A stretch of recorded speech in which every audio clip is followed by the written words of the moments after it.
자, 지역지구제 한번 보겠습니다. 자, 아까 우리 얘기했지만 토지 이용 규제의 대표적 수단입니다. 여러분이 공법에서 배우면요, 토지 이용 계획이라는 게 있거든요. 공법에서 보면은 이 토지 이용 계획, 앞으로 우리가 미래에 어떻게 이용할 것인가 이 계획을 짜기 때문에 요거는 법적인 구속력이 없어요. 이 토지 이용 계획 자체는 법적인 구속력이 없는데, 이 토지 이용 계획은 이 용도 지역 지구제, 자, 우리 앞에서 배운 토지 이용 규제의 대표적 수단이거든요. 이 토지 이용 규제의 대표적 수단인 지역 지구제인데, 이용 계획은 법적 구속력이 없고, 이 이용 계획의 목표가 나올 거 아니야. 그 목표를 달성을 해야 되기 위한 수단이에요. 그래서 지역 지구제는 토지 이용 계획의 내용을, 토지 이용 계획의 내용을 실현시켜 주는 수단이에요. 그렇기 때문에 법적인 구속력이 있어요. 지역 지구제는 법적인 구속력이 있지만은 토지 이용 계획 자체는 법적인 구속력은 없어요. 그래서 이 토지 이용 계획은 용도 지역 지구제를 설정하는 기준을 제공해 주면서, 지역 지구제는 토지 이용 계획의 내용을 실현시켜 주는 수단이라는 걸 염두에 두시면 돼. 그래서 이 지역 지구제를 실시하는 목적이 가끔 이제 시험 지문에 많이 나오죠. 자, 이 지역 지구제는 여러분 우리가 보면은 토지 이용에 수반되는 바람직스럽지 못한 토지 이용 활동이 뭐죠? 마이너스. 이 마이너스 외부 효과를 제거하는 겁니다. 이 V 외부 효과를 제거 감소시키는 것을 목적으로 해요. 근데 시험 문제는요, 3번 출제한 게 여러분이 이 마이너스를 뭘로 출제한다? 플러스로 출제를 많이 해요. 플러스의 외부 효과로 출제를 많이 한다는, 벌써 3번 출제했습니다. 주의해야 됩니다. 마이너스 외부 효과입니다. 자, 그리고 주거용과 공업용으로 같이 이용하면요, 공업용으로 인해서 주택 가격이 하락을 합니다. 이런 건 어울리지 않는 용입니다. 그럼 주거용과 공업용 같이 이러한 어울리지 않는 토지용을 규제함으로써 사회적으로 보다 자원을 효율적으로 배분하기 위해서 지역지구제를 실시하는 목적이 있습니다. 자, 지역지구제를 실시하는 목적이 있고, 자, 그리고 또 관련해서 토지의 개발. 자, 여러분 토지를 개발할 것이냐, 토지를 보존할 것이냐, 이 개발과 보존에 있어서의 이 조화를 기하기 위해서 지역지구제를 실시를 하는 또 목적이 있습니다. 자, 그리고 현 세대가 토지를 전부 이용하면은 아직 태어나지 않는 미래 세대는 이용할 토지가 없어서 문제가 돼요. 그래서 현 세대와 이 미래 세대 간에 있어서 이 토지 활용에 있어서의 형평성 차원에서 우리는 또 지역지구제를 실시할 필요가 있다. 지역지구제를 실시하는 목적이 이렇게 있는데, 특히 시험 문제는 이 내용을 자주 출제를 한다는 거 좀 주의해 두셔야 되겠습니다. 자, 그 내용이 여러분 교재 130페이지에 나와 있고, 그리고 여러분이 공법에서 배우는요, 국토의 계획 및 이용에 관한 법률상의 개념이 많이 나와요. 그래서 어떤 게 나오면, 예를 들어서 여러분이 작년 시험에는요, 용도지역이 도시지역, 관리지역, 농림지역, 자연환경 보존지역이 있는데, 작년 같은 경우는 이렇게 출제했어요. 자연환경 보존지역은 도시지역 중, 이렇게 나와서 틀렸어요. 도시지역과 자연환경 보존지역은 별도의 용도지역입니다.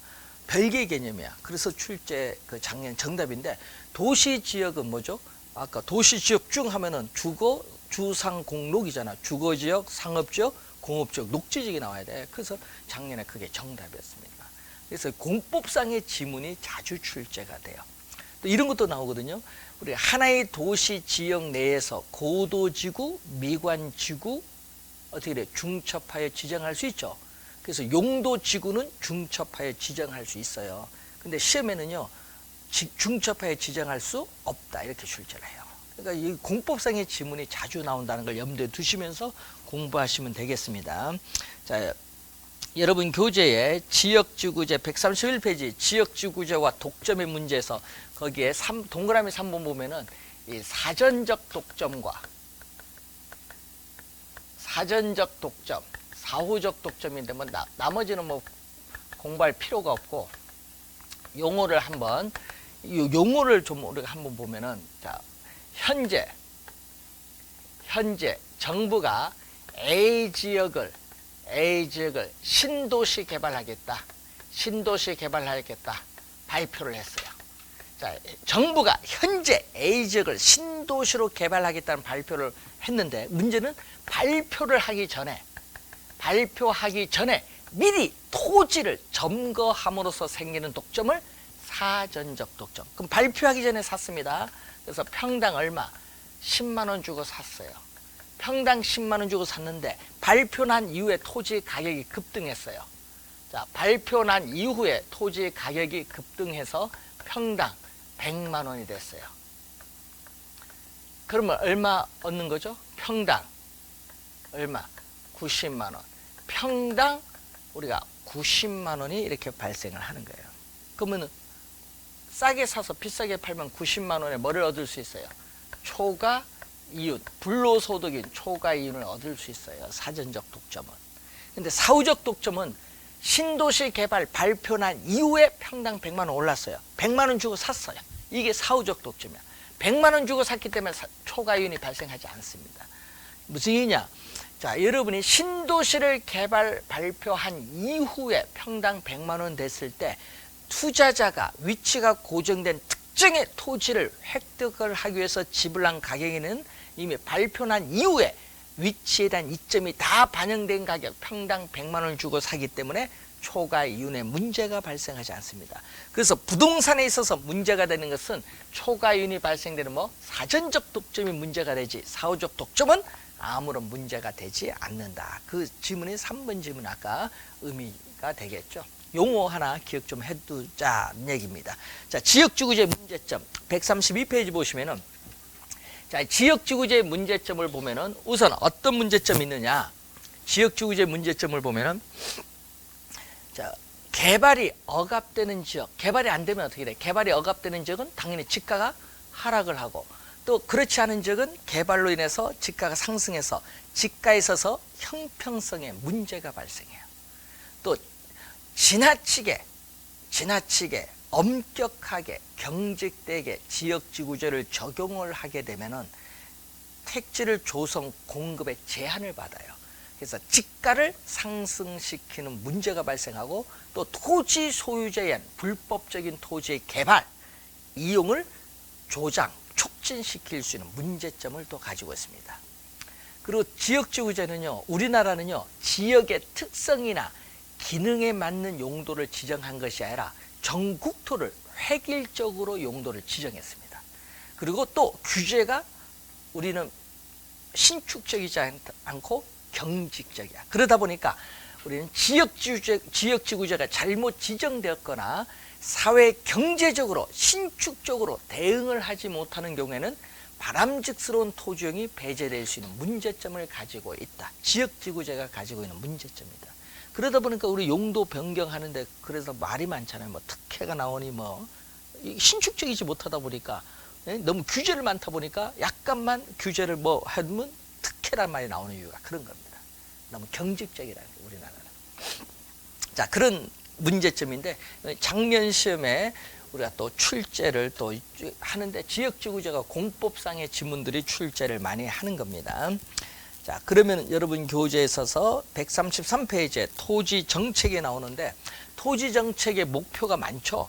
여러분 개발 이익의 사유화를 방지한다든지 또 균형 있는 지역 개발을 추진한다든지 또 지속적으로 택지를 공급 확대한다든지 택지의 수요 공급 불균형으로 인한 지가의 안정 문제라든지 여러 가지 목표가 많아요. 이러한 목표를 달성하기 위한 정부의 토지 정책 수단이 나오는데 또 시험 문제에 또 매년 또 출제를 또 합니다. 매년 출제하는 또 상당히 우리가 중요한 부분이다. 매년 출제되는 상당히 중요한 부분. 정부의 시장 개입에 있어서의 방법. 자, 정부에 있어서의 이 시장 개입의 방법을 우리는 말하는데 토지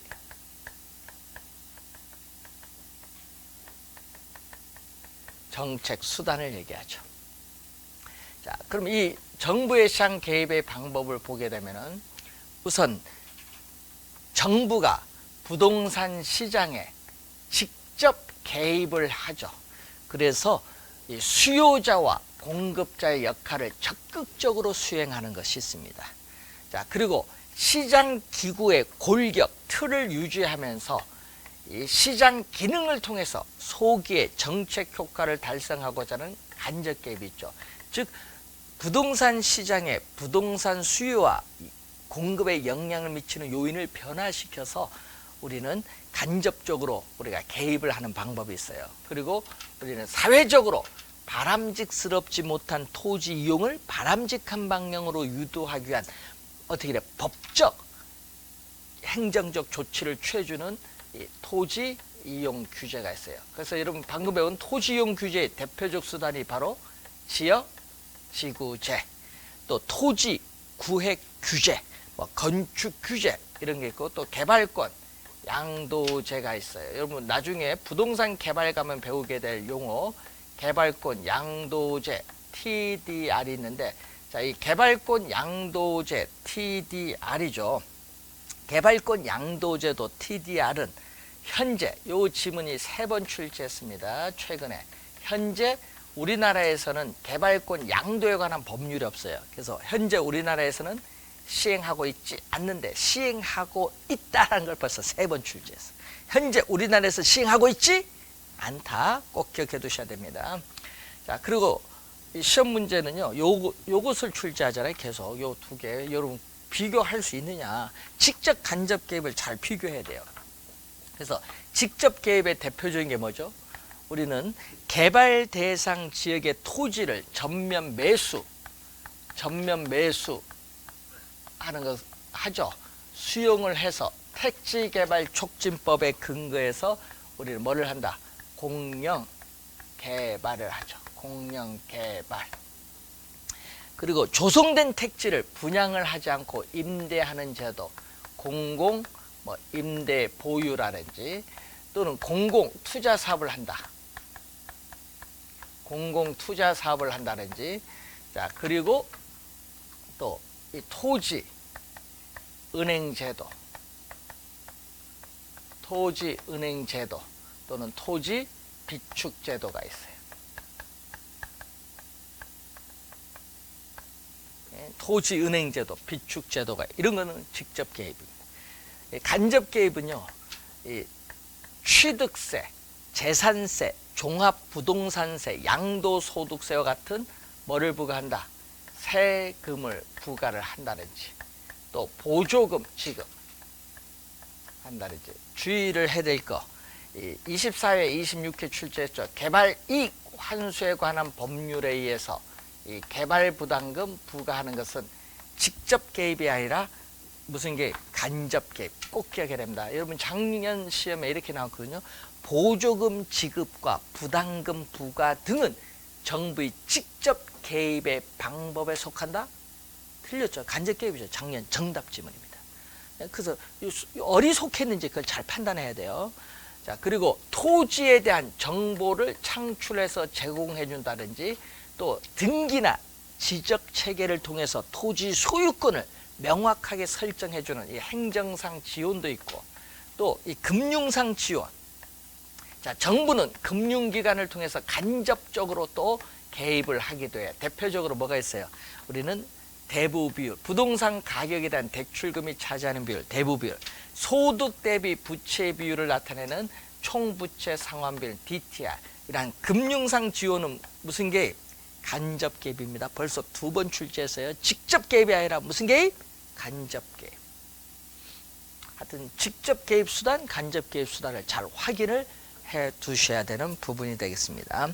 자, 135페이지에 토지 공개념이 나오는데 자, 이 토지 공개념은 토지의 특성 중 부증성의 특성에서 나오잖아요.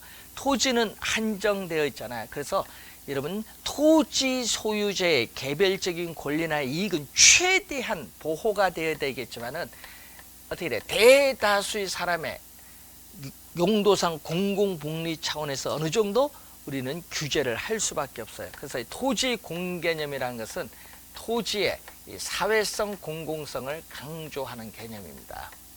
자, 토지의 사회성 공공성을 강조하는데 이 사회성 공공성은 결국 대다수의 사람의 이익인 뭐를 의미하죠? 공익성을 얘기하죠. 이러한 토지의 공익성을 강조하는 개념으로서 우리나라는 1990년 1월 1일에 토지 공개념 용어가 처음 사용하죠. 자, 여러분 1989년 2월 달에 지가 공시 및 토지 등의 평가에 관한 법률, 토지 초과 이득세법, 택지 소유 상한에 관한 법률, 그리고 개발이익 환수에 관한 법률이 통과를 시키면서 그 네 가지 법을 통틀어서 우리는 토지 공개념을 위한 법이다 이렇게 얘기하는 거예요. 근데 그 네 가지 법 중에서 1997년 2월 달에 97년에 위헌 판결을 받아서 폐지된 게 두 개예요. 토지 초과이득세법과 택지 소유 상한에 관한 법률이 폐지됐어요. 그래서 22회 시험에는 이렇게 나왔거든요. 현재 우리나라에서 시행하고 있는 정책 수단이 아닌 것. 정답은 택지 소유 상한에 관한 법률이야. 이건 폐지돼서 시행하고 있지 않습니다. 그런 질문들 잘 나오죠. 자, 그래서 이 토지 소유권은 절대적으로 보장할 수 있는 권리가 아닙니다. 절대적 권리가 아니라 이 토지 소유권에 대한 제한의 가능성을 인식을 하려는 사고방식이 토지 공개념이기 때문에 토지 소유권은 법률의 범위 내에서 일정 부분 제한할 수 있는 무슨 권리? 상대적 권리. 법률로서 일정 부분 제한할 수 있는 상대적 권리라는 걸 염두에 두시고, 자, 이 항상 이용 규제는 뭐죠? 이용 규제 대표적인 게 지역주 규제니까 토지에 있어서 토지 이용을 위한 정책 수단은 용도 지역주 규제고요. 토지 거래를 위한 정책 수단으로서 그걸 잘 기억해야 됩니다. 자, 우선은 농지법에 의한 농지 취득 자격 증명자가 있고요. 부동산 등기 특별조치법에 의한 거민계약서 제도, 국토의 계획 및 이용에 관한 법률의 토지 거래 계약 허가제가 있고, 또 소득세법입니다. 주택법이 아닙니다. 소득세법에 의해서 지정지역, 투기지역을 지정을 하면은 양도소득세를 실거래가로 부과합니다. 그리고 주택법에서 투기과열지구로 지정하면은 분양권 전매 제한을 합니다. 그리고 부동산 거래 신고에 관한 법률에 의해서 부동산 실거래가 신고제가 실시되고 있습니다. 거래에 관한 정책 수단 꼭 기억 잘 해두셔야 됩니다. 자, 그리고 여러분 교재에 있어서 우리가 개발 이익이 나오고 있는데 136페이지. 자, 이 개발 이익은 불로소득입니다. 여러분 개발 이익은 불로소득. 자, 그러면 개발 이익 환수에 관한 법률에 의한 개발 이익의 개념을 보면은 개발 사업의 시에 토지 이용 계획의 변경, 기타 사회 경제적 요인의 변화에 의하여 정상지가 상승분을 초과하여 우리는 개발 사업 시행자 또는 토지 소유자에게 귀속되는 토지 가액의 증가분을 개발 이익이라고 정의를 내리고 있어요. 개발 이익은 불로소득인데, 불로소득이니까 정부는 이것을 뭐를 해야 돼? 사회적으로 환수를 해야 되는데, 이 환수하는 방법이 있거든요. 환수하는 방법을 우리는 세금을 통해서 환수할 수 있어요. 과세적 방법. 세금을 통해서 환수할 수 있고, 또 뭐죠? 세금 이외의 방법을 통해서 우리는 환수할 수 있어요. 자, 세금 이외의 방법을 통해서 환수할 수 있는데, 자, 우선 과세적 방법으로서는 이런 게 있거든요. 토지의 형질 변경 허가에 따르는 뭐죠?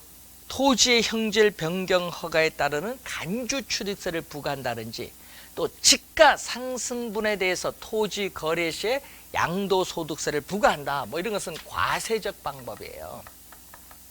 과세적 방법이고, 그리고 비과세적 방법은 공영개발이죠. 토지를 저렴하게 수용을 해서 조성된 택지를 비싼 가격에 민간에 매각함으로써 개발이익을 환수하고, 또 우리는 공공임대보유죠. 조성된 택지를 분양하지 않고 임대를 하죠. 그럼 임대된 토지에 임대주택을 지어서 공급을 하는데 이때 임대료 조정을 통해서 개발 이익을 효율적으로 환수할 수 있어요.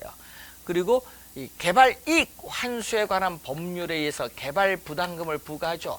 이 개발 부담금 제도, 또 수익자 부담금 제도라든지 토지 수용 보상 제도라든지 또 토지 비축 제도라든지 또는 환지 방식에 의한 감보율 제도라든지 뭐 많죠. 이런 건 비과세적 방법에 의한 개발 이익을 환수하는 방법인데 가끔 시험 지문에 또 나오는 그러한 내용입니다.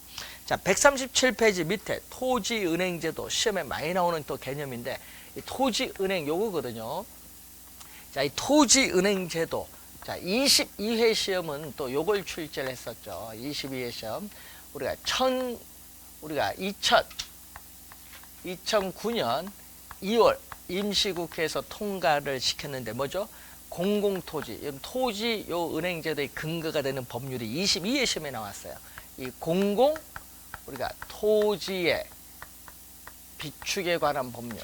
자, 이 공공토지의 비축에 관한 법률인데 그래서 우리나라도 토지를 그래서 비축을 하고 있습니다. 그래서 비축을 하는데 토지 시장의 안정을 위해서 수요 공급 우리가 조절용으로 비축을 하는 게 있고 또는 산업단지를 조성하거나 도로 등을 우리가 만들기 위한 공공개발용으로 비축하는 두 가지가 있고요. 이 한국토지주택공사가 토지 비축 업무를 법적으로 부여받아 현재 수행하고 있고 이 한국토지주택공사 내에 토지 비축을 위한 심의위원회가 있고요. 위원장은 국토교통부 장관입니다. 자, 그러면 이 토지 비축 제도와 관련해서 이 개념이 나오고 장단점이 나오죠. 장점, 단점. 여러분 이 장점, 단점과 관련해서는요. 우리 17회 시험에 또 출제를 또 한번 했는데 이 개념은 단골이야. 작년에도 또 출제했어. 시험에 이 개념은 단골로 출제합니다. 작년도 나오고요. 토지정책 수단 5개 놓고 틀린 걸 찾아라. 출제할 때 토지은행은 단골로 들어가. 개념은 정확히 공부해야 돼. 그럼 비축은 미래를 위해서 비축합니다. 가스, 석유, 비축은 현재가 아니라 미래를 위해서 비축합니다. 그래서 토지 이용에 있어서 미래의 용도를 위해서 미개발된 토지를 저렴한 가격으로 대량으로 매입을 합니다. 그래서 미래에 적시에 공공시설의 용지를 공급해 주거나 미래에 적시에 공공시설의 용지를 공급해 주거나 민간에게 비싼 가격으로 매각 또는 임대하는 제도를 토지 비축 제도 개념입니다. 자, 그럼 장점은 우리는 개인에 의한 무질서하고 무계획적인 개발을 방지할 수 있는 장점이 있어요. 그래서 도시 토지 목표 달성에 기여할 수 있는 장점이 있고 또 어떻게 돼 저렴하게 매입을 해서 비싼 가격으로 민간에 매각 임대함으로써 개발 이익을 환수할 수 있는 장점이 있어요. 개발 이익을 우리가 환수할 수 있는 장점이 있다.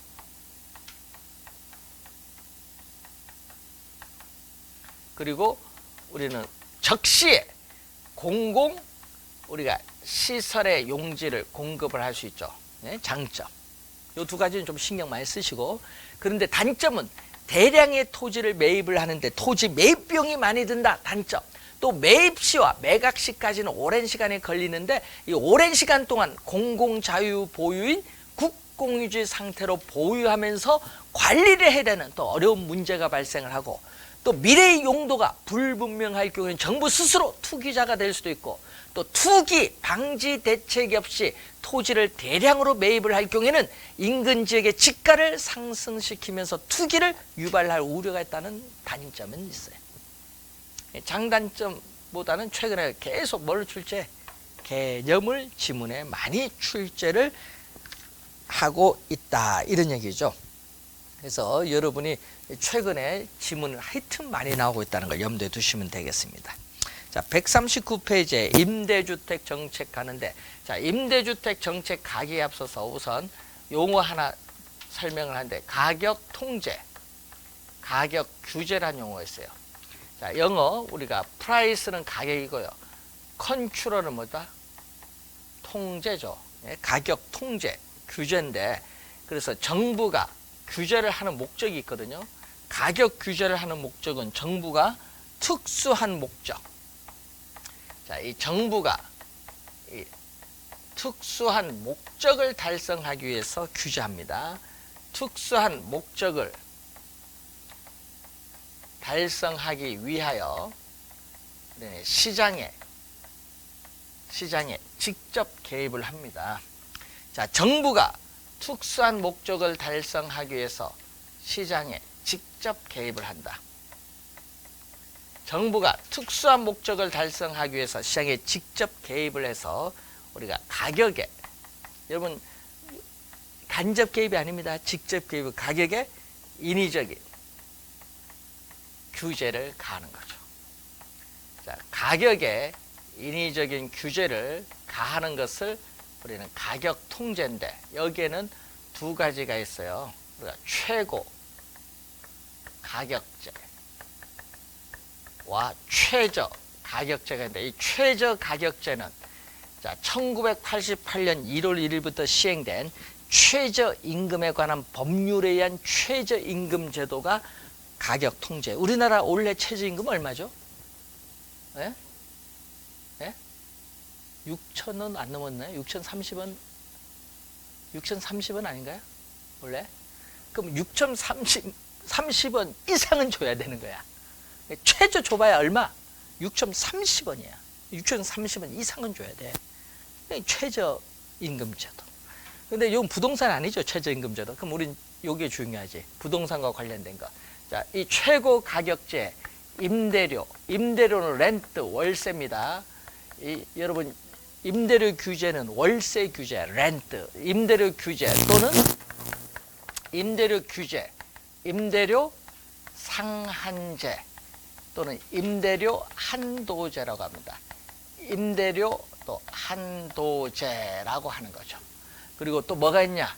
또 전세금, 우리나라면 전세제도가 있기 때문에 뭐 전세금 규제라든지, 또 대출, 금리, 이자율 규제를 한다든지, 또 뭐가 있어요? 분양가 규제. 작년에 분양가 상한제 폐지됐습니다. 분양가 규제, 이 분양가 상한제가 있습니다. 자, 이 네 가지가 우리가 있는데, 문제는 이 우리나라 정치권에서는 저소득 어떻게 너무 많이 오르고 그러니까 서울특별시, 그지? 서울특별시만 하기 위해서 전국을 규제할 수는 없잖아요. 그렇잖아요. 어느 일정 부분 하기 위해서 전국을 규제할 수는 없잖아요. 그리고 또 부작용이 심해요. 그래서 정치권에서 보면 우리가 전월세 규제하자는 얘기를 많이 나오는데 이거 못하는 이유가 있어요. 정부에서는 절대 반대를 하죠. 이유가 있거든요. 예? 그래서 여러분, 선심성 표로 얻기 위해서 규제하자 하는데 나중에 책임은 누가 지는데? 정부가 져야 될 거 아니야. 정치권 표를 얻기 위해서 하지만은 책임은 정부가 져야 돼. 그러다 보니까 반대를 해요. 나중에 부작용이 심각하거든. 이게 처음엔 좋지만 부작용이 심각해서 반대를 많이 하는데, 그 이유를 이제 설명을 합니다. 자, 이 중에서 올해 반드시 출제되는 건 요건 반드시 출제예요. 예? 그래서 임대주택 정책이 나오죠. 자, 여러분 교재 139페이지 임대주택 정책이 나오는데, 임대주택 정책 세 가지가 있거든요. 자, 그러면 그 세 가지가 상당히 중요해요. 시험 문제에 또 출제를 해요. 뭐를 출제한다? 당연히 임대주택 세 가지 뭐가 있어요? 저소득층을 위한 임대주택 정책에는 우리가 임대료 규제 정책, 임대료 보조 정책, 공공주택 정책 세 가지가 출제를 반드시 하게 되는데, 그래서 여러분이 잘 확인을 해야 돼. 반드시 하는 문제입니다. 그 중에서 임대료 규제는 우리가 계속 중요해. 정답 지문을 많이 묻는 게 임대료 규제입니다. 그럼 목적은 뭐죠? 우선은 특수한 목적이 있으니까, 특수한 목적 뭐죠? 저소득층의 임대료 부담을 낮춰줄 목적으로 임대료 규제를 하는데, 현재 우리나라에서 시행하고 있지는 않습니다. 어디서? 미국 뉴욕에서 대표적으로 시행하고 있죠. 자, 그러면 임대료 규제를 보게 되면은 단기에는 이렇게 나오죠.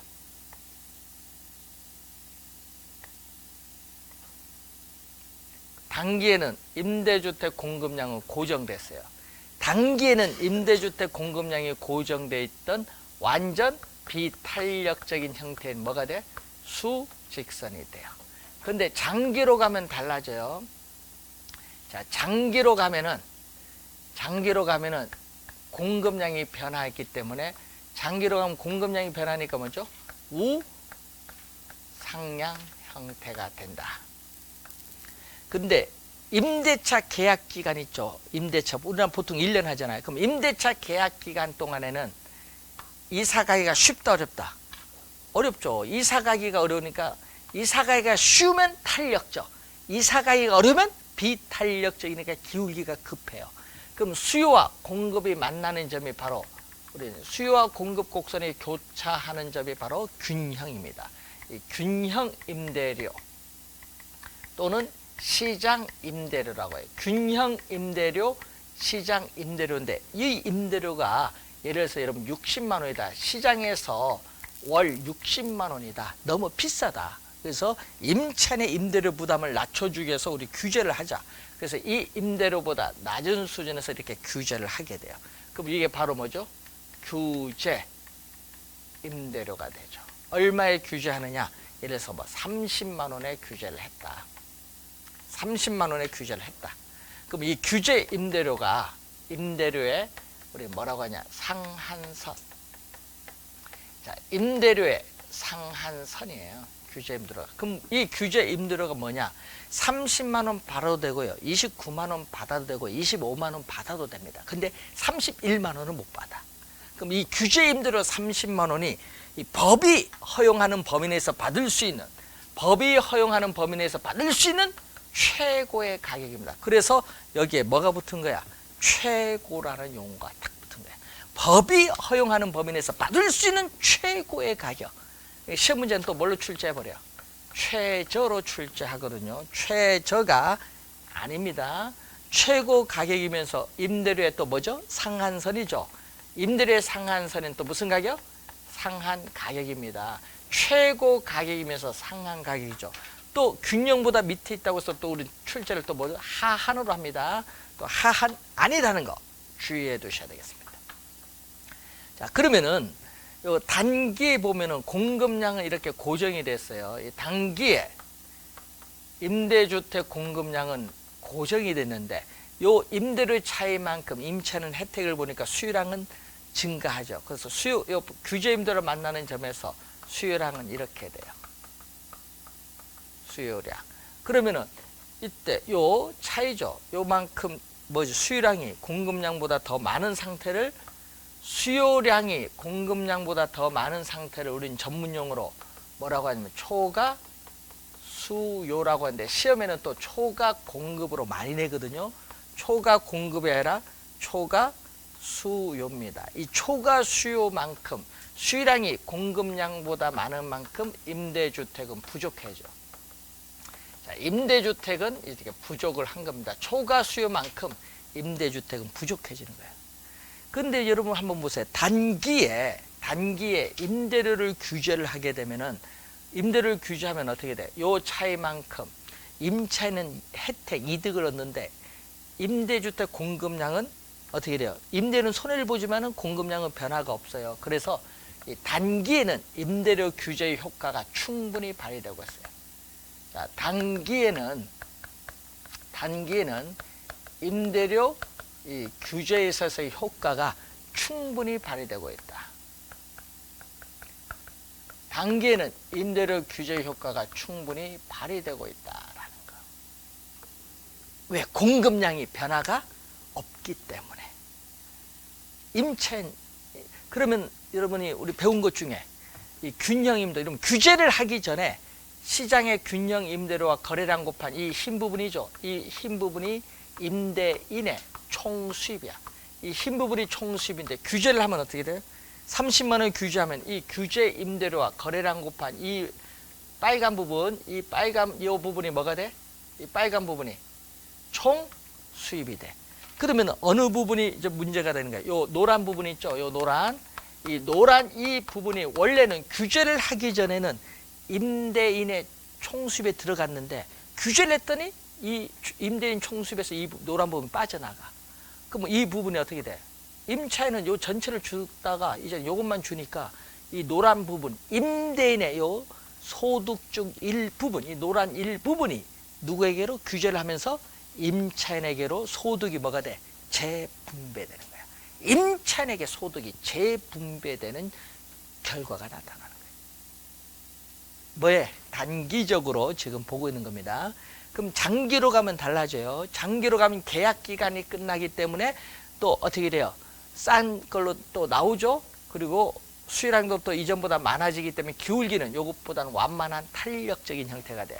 그럼 수요 공급이 만나는 점에서 균형이 주어졌는데 이 30만 원 차이만큼 임차인은 혜택을 보기 때문에 임대주택 수요량은 증가하는데 단기보다 더 많이 증가를 합니다.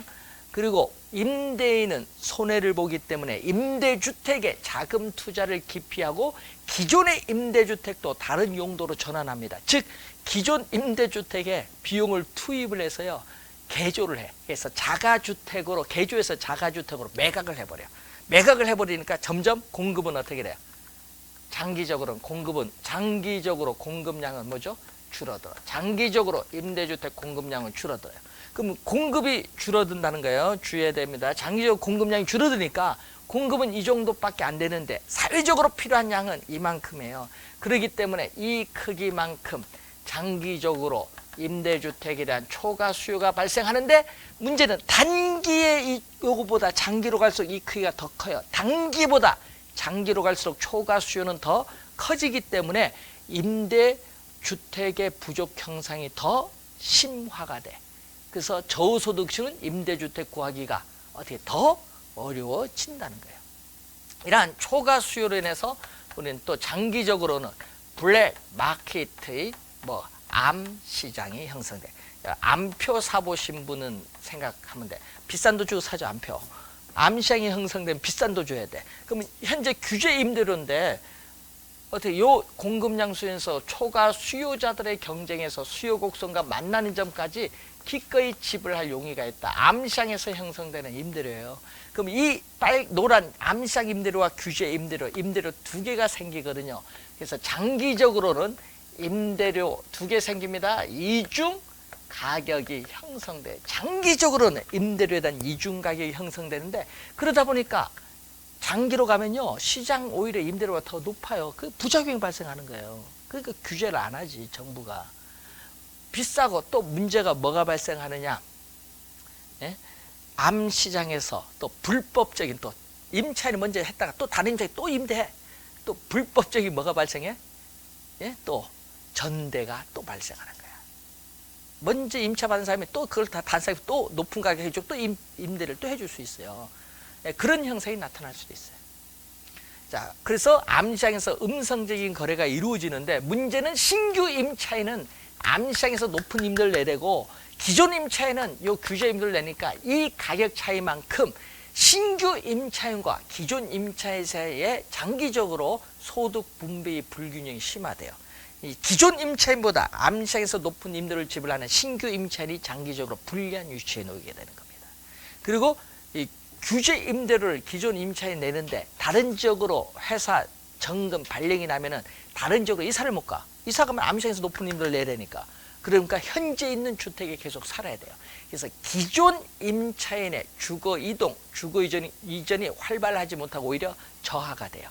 저하가 되고 다른 지역으로 출퇴근하는데 교통시간을 이전보다 더 많이 허비하게 만들면서 교통 혼잡에 따르는 사회적 비용을 증가시킵니다. 그리고 여러분 가격 기능이 왜곡되거든요.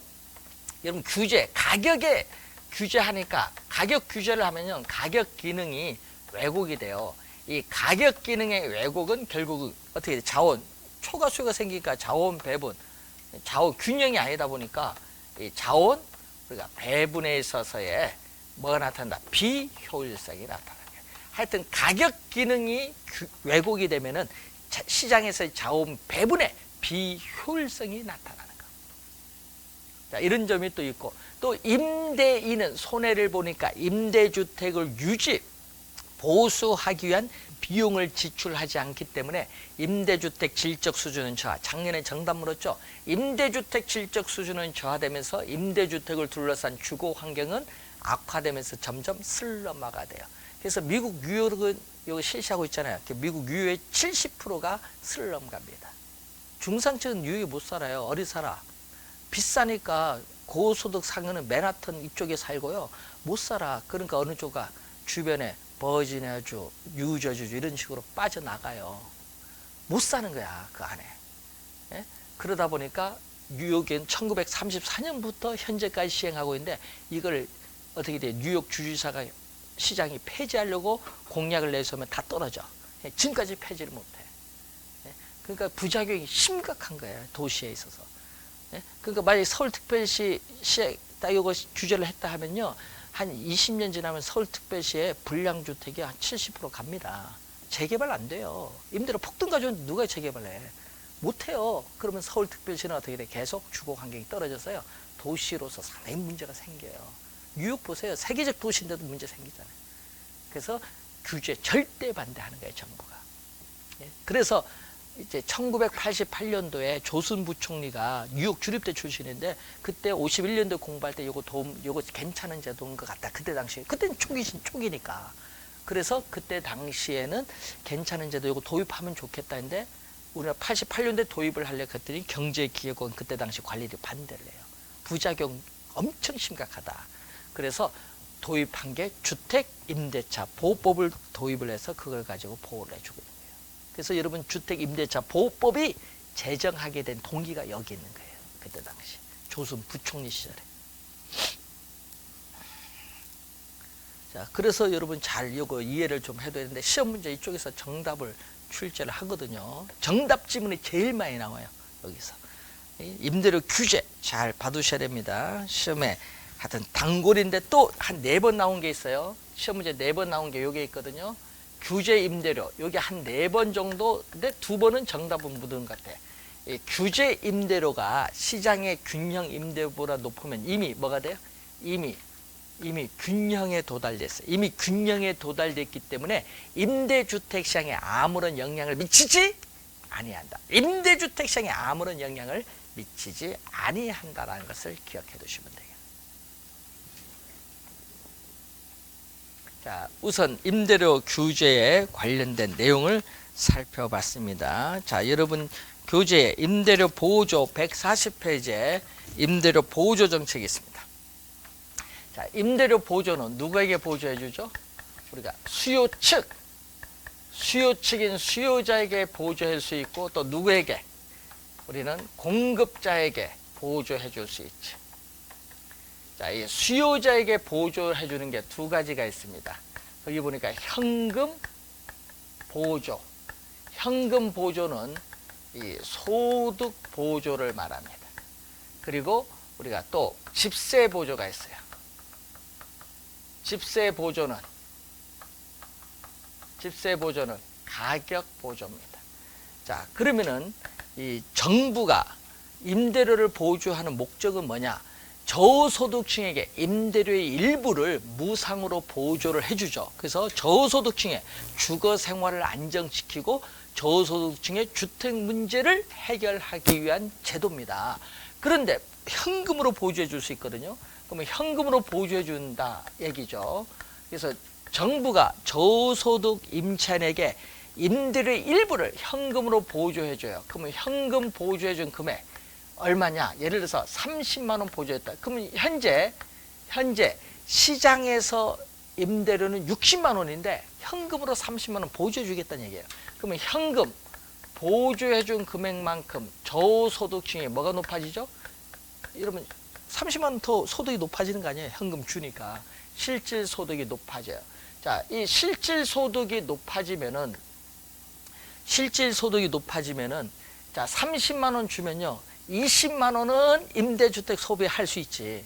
그래서 30만 원, 현금 30만 원 중에 20만 원은 임대주택에 투자하는 거야. 그래서 임대주택 소비가 증가할 수도 있고 나머지 10만 원은 라면 사는 거야. 그래서 어떻게 돼요? 임대주택 소비도 증가지만은 임대주택 이외에 상품에 대한 소비도 뭔다? 증가. 임대주택 이외의 상품에 대한 소비도 증가하는 거예요. 벌써 2번 출제했었죠. 좀 주의해 두시고. 자, 소득이 증가합니다. 자, 그리고 집세 보조는요, 임차인이 임대인과 임대차 계약을 체결해서 임대주택 들어가 살 때에만 보조해 주는 거예요. 현금 보조와 다르죠. 요거는 임대주택 안 사다도 보조해 주지만은 요건 임대주택 살아야 보조해 주는 거예요. 그러니까 집세 보조를 해주는 거죠. 그래서 집세 보조해 준 금액 또 30만 원 보조해 줬다. 집세 보조를 30만 원 보조해 주면은 집세 보조해 준 금액만큼 임대주택의 임대료는 현재 시장의 임대료는 60만 원인데 30만 원 보조해 주면 30만 원만 내면 되니까 30만 원만큼 임대료가 하락한 셈. 임대주택 임대료는 상대적으로, 여러분 시장 임대료 60만 원은 변화가 없지만은 임차인이 보기에는 상대적으로 어떻게 해요? 30만 원만 지불하면 되니까 하락한 셈이 돼요. 상대적으로 하락을 했기 때문에 임대주택에 대한 소비가 또 증가를 하죠. 자, 그래서 정부는 임대주택 소비를 증대시키고자 하는 정책 효과 면에서는 현금 보조다 보다 임대주택 소비할 때만 지급하는 집세 보조가 더 효과적이고요. 그리고 소비자가 상품을 소비함으로써 얻는 만족이 효용인데 이 소비자 효용 증대 측면에서는 집세 보조보다는 현금 보조가 더 효과적이에요. 왜냐? 소비자의 상품 선택의 폭이 다양하기 때문에. 상품 선택의 폭이 다양하면요, 만족이 높아요. 그래서 여러분이 우리가 저소득층에게 보조해 줄 때는 이런 집세 보조, 뭐 현물, 동사무소 통해서 뭐 라면이나 쌀 이런 현물 보조 이런 거 싫어해. 이건 만족이 낮아. 뭐가 좋아? 현금 보조가 만족이 높아. 왜? 나는 라면 다 살 수도 있고 쌀 약간 라면도 살 수 있는데 쌀 주면 난 라면 필요한데 만족이 떨어져요. 선택의 폭이 다양한 게 현금 보조야. 자, 여러분 성남시에서 이번에 청년에게 뭘 얼마 줘요? 뭐 12만 5천 원인가? 얼마 주죠? 예? 그거 뭐 주는데 현금으로 주면 좋을 텐데 요거 그럼 여러분 있잖아. 줘도 요거도 먹어. 현금 주면 얼마나 좋아. 아무 생각 없이 쓰면 되는데 라면도 먹고 가서 뭐도 짜장면도 먹고 시장에서 필요한 것도 사고 하면 좋은데 문제는 그걸 상품권 성남상 상품권 해서 액수 딱 찍혀서 줘보세요. 짜장면 먹는데 그게 줘서 나머지 거스름 또 주세요. 안 줍니다. 기본 안 받아요. 시장 가서 안 받아. 맞잖아요. 여러분 상품권 써보세요. 뭐? 그 상남시에 있을 때 가서 시장 가서 먹고 상품 줘보세요. 현금 주는 기분 나빠 하거든. 요 상품권 받아서. 그러니까 뭐 한다? 깡을 할 수밖에 없는 거야. 할인. 깡, 할인, 할인할 수밖에 없어. 그 인터넷 올리는 거야. 요거 얼마? 25% 할인. 30% 할인. 현금 받아서 써야겠다. 그냥 돈 나갈 거 현금 주면 얼마나 좋아. 그건 누가 버는 거야? 사채업자가 돈 버는 거야. 사채업자가 그걸 모아서 그걸 가지고 어디서 가서 물건을 사서 그걸 넘기는 게 더 돈 버는 거야. 그래서 옛날 자동차 공채, 지하철 공채 사도 옛날 얼마예요? 할인? 바로 사자마자 공채 할인했죠. 50% 할인했어요. 옛날 사채업자 돈 벌지. 근데 그러다 문제가 생기니까 이제 은행을 통해서 판매했으니까 몇 프로? 19% 할인율 적용하지. 할인율 적용되는 거예요. 그래서 이런 건 어떻게 돼요? 아까 얘기했지만 그런 거 주는 건 좀 약간 문제가 있어요. 현금으로 주든지. 자, 공급자 보조해줘요. 여러분이 주택도시기금법에 따라 주택도시기금을 저렴한 금리로 대출해줘요. 그러면 이자 비용이 낮아져서 이자 비용 부담이 낮아져서 생산비가 절감돼요. 생산비가 절감되면 장기적으로는 임대주택 공급량이 자 벌써 2번 출제인데 요거 19회 시험은요 감소로 물었어요. 정답 지문이었죠. 감소가 아니라 증가합니다. 임대주택 공급량이 증가하면 공급량이 많아지면 그만큼 임대료는 하락하면서 장기적으로 저소득 임차인에게 혜택을 줄 수 있다는 거죠. 자, 그리고 국민기초생활보장법이라는 게 있어요. 여러분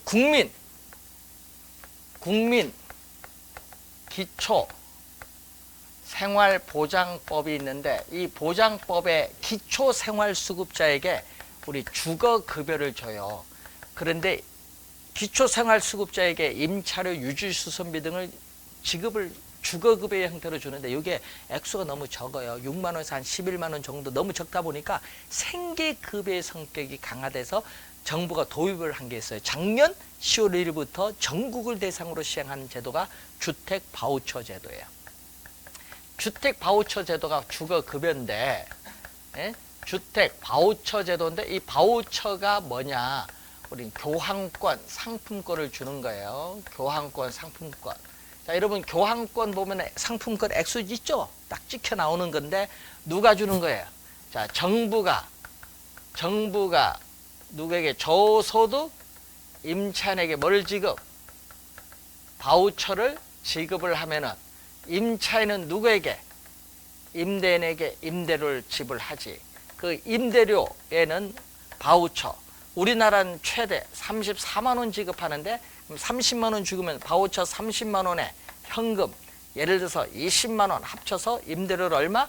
50만 원을 지급하면은 누구?